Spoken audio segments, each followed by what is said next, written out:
இந்த வருடம் முழுக்கவே நீங்கள் பார்த்தீங்கன்னாக்க அரசியலுக்கான வருஷம். தேர்தல் வந்து எதேச்சையாக வந்திருக்குன்னு தான் நான் சொல்கிறேன். இந்த தேர்தலில் எப்படின்னு கேட்டிங்கனாக்க, இப்போ சமீபத்தில் வந்து இருக்கக்கூடிய விஜய் இருக்காங்க இல்லையா, நிறைவெழுத்து ஒய்ன்னு முடியும். இருந்தாலும் கூட அவர் முழு பேர் நீங்கள் கேள்விப்பட்டிருக்கீங்க, ஜோசப் விஜய் தான். ஜேல ஸ்டார்ட் ஆகுது. ஸோ அதனால வந்து இவருக்கு அரசியல் வந்து மிகப்பெரிய ஒரு சதவீதம் நிச்சயமாக கிடைக்கும். எப்படி ஜெயலலிதா அம்மாவுக்கு வந்து அவங்க ஒரு நடிகையாக இருந்தாங்க, திரையுலக விட்டே விலகி இருந்தாங்க, திடீர்னு வந்து ரைஸ் ஆனாங்க, மிகப்பெரிய அளவில் வெற்றி கிடைச்சிது. ஏன்னா ஆரம்ப எழுத்து நிறைவெடுத்து ரெண்டுமே பாருங்க.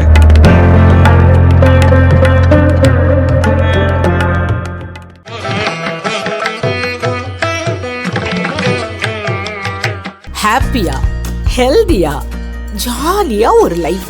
Lanco Harmonia Pavilion, Senior Living Apartments at Sri Perambatoor, 2 BHK, just 49 lakhs. Call 7717273747. Manjula Ramesh 10 வருடங்களுக்கும் மேலாக பக்தி பூர்வமாக நடத்தும் சுந்தரகாண்ட பாராயணத்துடன் கூடிய இலங்கை ராமாயண யாத்ரா ஜனவரி 29 முதல் 8 நாட்கள் கதிர்காமம், 3 சக்தி பீடங்கள் உட்பட பல யுகம் கண்ட பழமையான கோவில் தரிசனங்களும் உண்டு. தொடர்புக்கு 9443761136.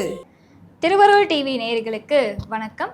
நம்மளுடைய சேனலில் தொடர்ந்து ஆன்மீக தகவல்களையும் ஜோதிட தகவல்களையும் பார்த்துட்ருக்கோம். அந்த வகையில் இன்றைக்கி நம்ம கூட யார் இணைஞ்சிருக்காங்க அப்படின்னா ஏகே பாலசுப்ரமணியன் அவர்கள் இணைஞ்சிருக்காங்க. வாங்க அவங்க கிட்ட பேசிடலாம். வாழ்க வணக்கம்மா, சொல்லுங்க.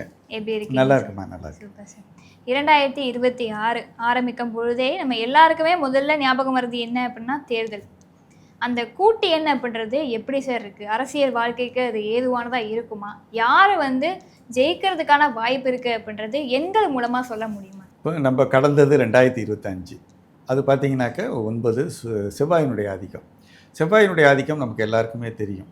பூகம்பம் ஏற்படுறது, அதே மாதிரி தீ விபத்து ஏற்படுறது, போர் ஏற்படுறது, ரத்தம் சிந்துறது, மருத்துவர்களுக்கு பிரச்சனை, காவல்துறையினருக்கு பிரச்சனை, இராணுவத்தினருக்கு பிரச்சனை, இந்த மாதிரி செவ்வாய் சம்மந்தப்பட்டவங்களுக்கு பிரச்சனை, ரியல் எஸ்டேட்டில் வந்து ஈடுபடுறவங்களுக்கு ஒரு பெரிய பொருளாதார பின்னடைவு, இதெல்லாம் வந்து இந்த நம்ம கடந்த காலத்தில் 2025 பார்த்தோம். 2026ங்கிறது சூரியனுடைய தன்மை கொண்டது. குறிப்பாக வந்து சூரியனுடைய தன்மைங்கிறது அரசியலுக்குரியது. சூரியன் தான் வந்து அரசு இதுகளுக்கெல்லாம் வந்து இந்த சூரியன் தான் வந்து ஒரு நிலைநாட்டக்கூடிய தன்மை உடையது. உங்களுக்கு ஒரு சிம்பிள்ஸ்ன்னு நம்ம எடுத்துக்கும் போது ஒவ்வொரு சிம்பிள்ஸுக்குமே ஒரு பவர் இருக்குது.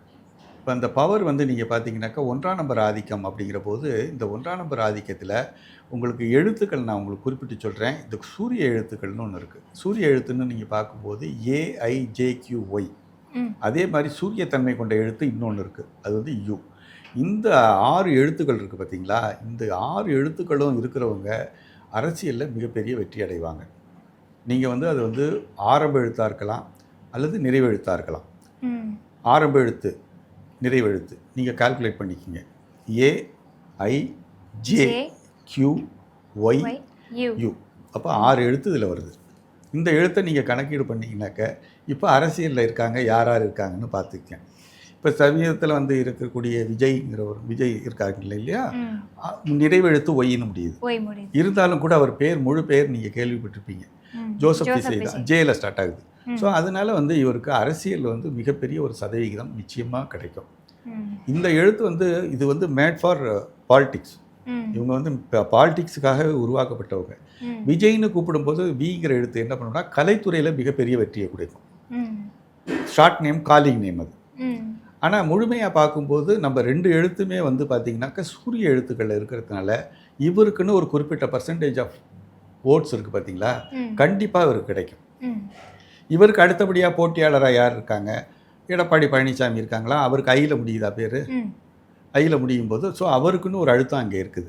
அதே போல் நீங்கள் அதுக்கு அடுத்து நம்ம வருங்கால இதுன்னு சொல்லும்போது அவங்க அந்த ஆப்போசிட் சைடு இருக்கக்கூடியவங்க உதயநிதினு சொல்கிறோம், அவங்கள இந்த யூங்கிற எழுத்து ஐங்கிறதா. அதாவது நான் சொல்கிறது என்னென்னா, அரசியலில் வெற்றி தோல்வி அப்படிங்கிறத விடவும் குறிப்பிட்ட பர்சன்டேஜ் நீங்கள் நல்லா புரிஞ்சுக்கணும். அரசியலை புரிஞ்சுக்கிறவங்களுக்கு எல்லாருக்கும் புரியும். ஓட் பேங்க், ஓட் பேங்க்கை தான் மணி பேங்காக மாற்றிக்கிறாங்க, வேறு எதுவும் கிடையாது. ஓட் பேங்க், மணி பேங்க், நீங்கள் ரெண்டையும் மைண்டில் வச்சு நீங்கள் அந்த அரசியலை பாருங்கள், தெளிவாக தெரிஞ்சு போயிடும். இப்போ நம்ம சீமான்னு சொல்கிறோம், அதில் AIJQY எழுத்தும் இல்லை, யூவும் எழுத்து இல்லை. வைகோபாலசாமி இருந்தார், வைகோன்னு மாறினத்துலேருந்து அது மாறி போச்சு. மாறிடுச்சு. அவருடைய அரசியல் வாழ்க்கையே பார்த்தீங்கன்னாக்க ரொம்ப கொஞ்சம் நெகட்டிவ்லேயே போயிடுச்சு. நல்ல அரசியல் நல்லா பேசக்கூடியவர் இருந்தாலும் கூட இந்த வைகோன்னு மாற்றினதுக்கு பிறகு அவருடைய வாழ்க்கை வந்து கொஞ்சம் நெகட்டிவாக போயிடுச்சு. ஸோ யாராருக்கெல்லாம் நியூமராலஜி ரீதியாக, நான் சொல்கிறது அறிவியல் ரீதியாக, இதில் பாகுபாடு இல்லாமல் நீங்கள் பார்த்தீங்கன்னாக்க AIJQY அண்ட் U இந்த எழுத்துக்களெல்லாம் ஆரம்பத்தில் இருக்கோ நிறைவில் இருக்கோ அவங்க வாழ்க்கையெல்லாம் வந்து அரசியல் ரீதியாக அவங்களுக்கு ஒரு ஓட் பர்சன்டேஜ் நிச்சயமாக உருவாகும். அப்போ ஜெயலலிதா அம்மா இருந்தாங்க, ஜெயில ஆரம்பித்து ஏல முடியுதா, இந்த எழுத்து வந்துடும், சூரிய எழுத்துக்கள் வந்துடும். ஸோ யார் இருந்தாலும் சரி அவங்களுக்குன்னு ஒரு ஓட் பேங்க் வந்துடும். அரசியல் துறையில் அந்த பச்சை இங்கு கையெழுத்துன்னு சொல்லுவாங்க, அது கண்டிப்பாக அவங்க போடுவாங்க. இந்த பச்சை இங்கே கெசட் ஓட் பேங்க் அப்படின்றது எல்லாருக்குமே இங்கே வந்து சுலபமாக கிடைக்கும் சார். ஏன்னா இப்போ விஜய் அவர்களை எடுத்துக்கிட்டோம் அப்படின்னா கூட இப்போது சராசரியாக இவருக்கு வந்து இவ்வளோ கிடைக்கும் அப்படின்றத சொல்ல முடியும். ஆனால் வெற்றி பெறுவதற்கான வாய்ப்புக்கு இவர் என்ன பண்ணணும் அப்படின்ற ஒரு விஷயம் இருக்கு. ஆமாம், அது அவருக்கு அவருடைய பேரை வச்சு நம்ம சொல்லலாமா? இவங்களை பொறுத்த வரைக்குமா இவர் கண்டிப்பாக வந்து ஒரு பச்சை இங்கு கையெழுத்து நிச்சயமாக போடுவார். ஏன்னு கேட்டிங்கனாக்க ஆரம்ப எழுத்து நிறைவு எழுத்து எப்படி ஜெயலலிதா அம்மாவுக்கு வந்து அவங்க ஒரு நடிகையாக இருந்தாங்க, திரையுலகை விட்டே விலகி இருந்தாங்க, திடீர்னு வந்து ரைஸ் ஆனாங்க, மிகப்பெரிய அளவில் வெற்றி கிடைச்சிது. ஏன்னா ஆரம்ப எழுத்து நிறைவு எழுத்து ரெண்டுமே பாருங்கள் உங்களுக்கு அந்த ராஜ எழுத்துக்கள்னு சொல்லக்கூடிய சூரிய எழுத்துக்கள். அதே மாதிரி இவருக்கும் பச்சை இங்கு கையெழுத்து போடக்கூடிய வாய்ப்புகள் நிறையாவே இருக்குது. அண்ணாமலைக்கு அதே தான், ஏல ஆரம்பித்து ஐல முடியும். ஸோ இந்த மாதிரி நீங்கள் பார்த்துக்கிட்டு வரணும். இப்போ இப்படி வர பதவி அப்படின்றத அவருக்கு இப்போ வர கொடுக்கலையே இன்னும் வர இல்லை வந்து உங்களுக்கு ஐபிஎஸ்ஸாக இருந்தவர் இல்லாமல் அரசு சம்மந்தப்பட்ட கெசட்டட் கையெழுத்து போட்டுக்கிட்டு இருந்தவர் தானே அவர். ஸோ அரசு சம்மந்தப்பட்ட வேலையில் அதிக உயர் பதவியில் இருக்கிறவங்க அல்லது அரசியல் சார்ந்த இதில் இருக்கிறவங்க நிச்சயமாக வந்து ஒரு பதவியை பச்சைக்கு கையெழுத்து நிச்சயமாக போடுவாங்க. இதில் வந்து எந்த விதமான மாற்று கருத்தும் இல்லை. நிச்சயமா 2026 வேற ஏதாவது நடக்கிறதுக்கு வாய்ப்பு? நல்ல கேள்விமா. இதில் என்னன்னு கேட்டிங்கனாக்க இந்த வருடம் முழுக்கவே நீங்கள் பார்த்தீங்கன்னாக்க அரசியலுக்கான வருஷம். தேர்தல் வந்து எதேச்சையாக வந்திருக்குன்னு தான் நான் சொல்கிறேன். இந்த தேர்தலில் எப்படின்னு கேட்டிங்கனாக்க பெரும்பான்மை அப்படின்னு வரும்போது இப்போ இது வரைக்கும் நம்ம கேட்டிராத ஒரு விஷயம் இருக்குது. என்னென்னு கேட்டிங்கனாக்க கூட்டணி ஆட்சின்னு ஒன்று நீங்கள் கேள்விப்பட்டிருப்பீங்க. கூட்டணியாக நின்று ஜெயிப்பாங்க பண்ணுவாங்க, பட் ஒரே கட்சியில் தான் அந்த அமைச்சர் பதவியெல்லாம் இருக்கும், மற்ற கட்சிக்காரங்களுக்கு இருக்காது. நீங்கள் அதை பார்த்துருப்பீங்க. பட் அதில் கொஞ்சம் மாற்றம் வரும்.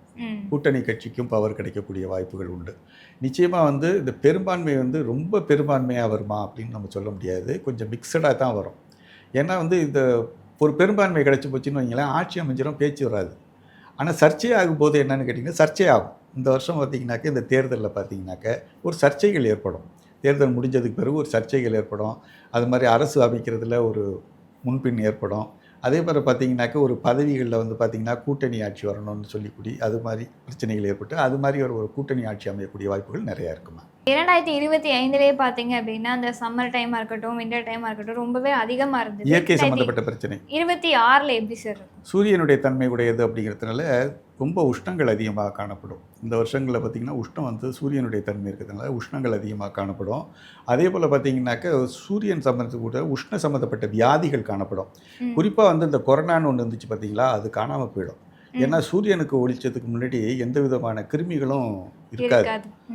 அதனால் இந்த கொரோனா இதுங்கிறது நுண்கிருமிகள் தாக்குதல், வைரஸ் தாக்குதல் இந்த வருஷம் நிச்சயமாக கிடையாது. ஆனால் உஷ்ண சம்மந்தப்பட்ட வியாதிகள், சன்ஸ்ட்ரோக் மாதிரியான விஷயங்கள் நிறையா நடக்கிறதுக்கு வாய்ப்புகள். ஸ்ட்ரோக் ப்ராப்ளம் வரதுக்கு வாய்ப்பு இருக்கு. சன்ஸ்ட்ரோக்னு சொல்லுவாங்க. மழைக்காலங்கள் எப்படி சார்? மழைக்காலங்கள் வந்து ஒரு சுமாரான மழைக்காலமாக தான் இருக்கும். நல்ல அதாவது எப்போயுமே சூரியன் எப்போ தீவிரமாக இருக்குதோ அதே மாதிரி மழைக்காலமும் வந்து கொஞ்சம் தீவிரமாக தான் இருக்கும். ஏன்னா சூரியனுடையது எடுக்கக்கூடிய மேகம் வந்து நிறைய மழைப்பொழிவுகளை ஏற்படுத்துறது, மழையும் நல்லா இருக்கும். பட்டு கட்டுக்கு மீறின மழை பெய்யும், அதாவது உதாரணத்துக்கு மிகப்பெரிய பேரழிவுன்னு சொல்லக்கூடிய அந்த சுனாமி மாதிரியான விஷயங்கள் இந்த வருடம் நடக்க வாய்ப்பு கிடையாது. இந்த வருடம் நடக்க வாய்ப்பு இல்லை. Okay sir. 2026 இந்த வருடம் வந்து நியூமராலஜி பொறுத்து எப்படி இருக்கும் அப்படின்ற ஒரு தெளிவான விளக்கம் கொடுத்துருக்கீங்க. அரசியல் சார்ந்து எப்படி இருக்கும் நான் ஆய்வு பண்ணிக்கிங்கன்னு தான் சொல்கிறேன். நீங்கள் வந்து ஒருத்தர் இருக்காரு, உங்கள் தொகுதியில் யாராவது இருக்காங்க அப்படின்னு பார்த்தீங்கன்னாக்க இந்த 2 எழுத்துக்களும் இருக்கான்னு மட்டும் 2 பக்கமும் இந்த எழுத்துக்கள் இருந்ததுன்னா ரொம்ப ஸ்ட்ராங்காக இருக்குன்னு அர்த்தம், இல்லைன்னா ரொம்ப குறைவாக இருக்குன்னு அர்த்தம். இப்போ நீங்கள் உதாரணத்துக்கு பார்த்தீங்கன்னா நம்ம காமராஜர் இருக்கார், பார்த்தீங்கன்னா காமராஜிங்கில் ஜே வந்துடும். இதில் குறிப்பாக கொஞ்சம் விடுபட்ட விஷயம்னு நம்ம பார்க்கும்போது ராமச்சந்திரன், எம்ஜி ராமச்சந்திரனுக்கு எந்த விதமான ஏஜியும் கிடையாது, யூன்னு இல்லை.